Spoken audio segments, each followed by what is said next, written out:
overall, our safety concerns are really obvious. I'd say most people who live in a country, in a part of the country where guns are more available and access to guns are more available, gun control issues are going to come up, obviously, with the leftist agenda that these people have with us. Now, let me just be honest with you. I'm not going to placate the Second Amendment gun control freaks. And I'm going to tell you right now that most of us who have had registered gun or had obviously had guns before are going to be primary targets for some of their sick agenda. Some of these people have had an agenda with me long before they even met me. And most of the people I had dealt with in the past haven't had issues long before I met those individuals. So their issues are separate from mine. I'm a U.S. soldier. I'm a veteran. So I know we have to carry guns at some point.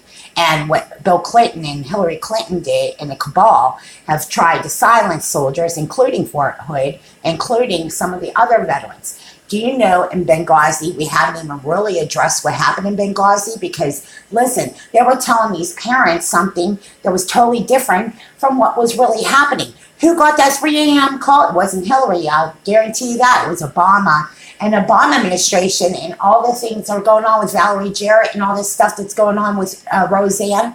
What was really going on is those people were making fun of Americans the whole time, and they were sending money to their jihadist cells. So let's be honest. In America, protecting our borders is an issue. Protecting our country is an issue. And the gun issue is going to come up. Look in Australia, when they took the guns away from the Australians, when they shut off the Brexit, when they're shutting these people down. In the United States here, we fight for our rights. At least I hope so, because you know what? That's what America stands for, is independence. We fought off a lot of the attackers, not just at our borders, but also you can see from the Bucket Brigade and from 9/11 and from this point, and even after all these attacks, we still ask the same questions. What happened in Benghazi? Why was Ambassador Stevens assaulted the way he was assaulted with a broom?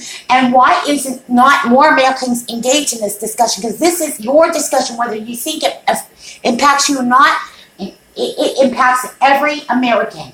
When you send your most best elite soldiers out and on the front lines, literally on a suicide mission, Extortion 17, Brian Terry, all these things that happen, everything that happened in America matters to us today. What happened in the Benghazi compound matters. What happened to our soldiers matter. What happened to Lieutenant Michael Bahena matters. When they start enslaving and taking our soldiers and sending them to the brig, we want to know why the criminal cabal that's been running America, who's been doing this to our soldiers, who are not really doing what they're supposed to do.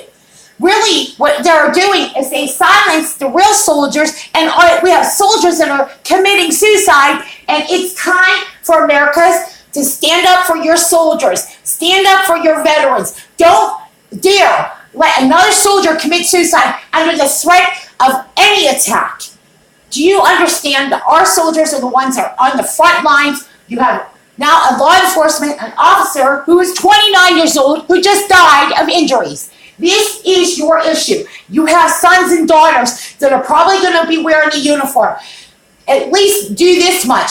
Forget the law enforcement issues for a change and think about the humanity and what's going on. When you send your young men and women out on the front lines, whether it be here in the United States or abroad, when you take an oath, your oath means something. And there are men and women that would not turn their back on our soldiers, and we are not going to turn our back. And no, not since when? Since when would we have to turn our back? That is the story of Benghazi, because those two soldiers, Sean Smith and all the soldiers in the special ops, they didn't turn away. They didn't pretend. They didn't hear a cry for help. They ran to save those guys in that compound, because it was obvious. It's obvious that our leadership is sedition. It is treasonous to turn away when your soldiers need you. A commander-in-chief does not turn his back on his soldiers. And that was the issue with Obama. That's why America moved heaven and earth, literally, to find the right leaders who are going to defend our soldiers, whether it be at the House, at the state level, or at the county level. We want leaders that are not going to sit back and not take, if they don't pick up that 3 a.m. phone call, something's wrong. That is what's really going on. Your commander-in-chief is your president. President Trump is our president. And let me state to you guys, if you go through chain of command, like any of us, representatives or not, everyone has to think about the safety of your border. You have to think about what's going on in America and why is it that we sit back waiting day after day when we know there's treasonous leaders who've done this. Treason. This is treasonous to turn your back on soldiers when they are out asking for help. And that is the story of Benghazi. That's the story of Extortion 17. That's the story that you're not hearing. Most Americans go to bed at night not knowing for sure if they're going to wake up. We need to wake up in America where they're going to start standing up before the next attack comes. And this time we can hedge the attack because it could come in the form of a mass beheading. It could come in the form of an assault that would be unprecedented.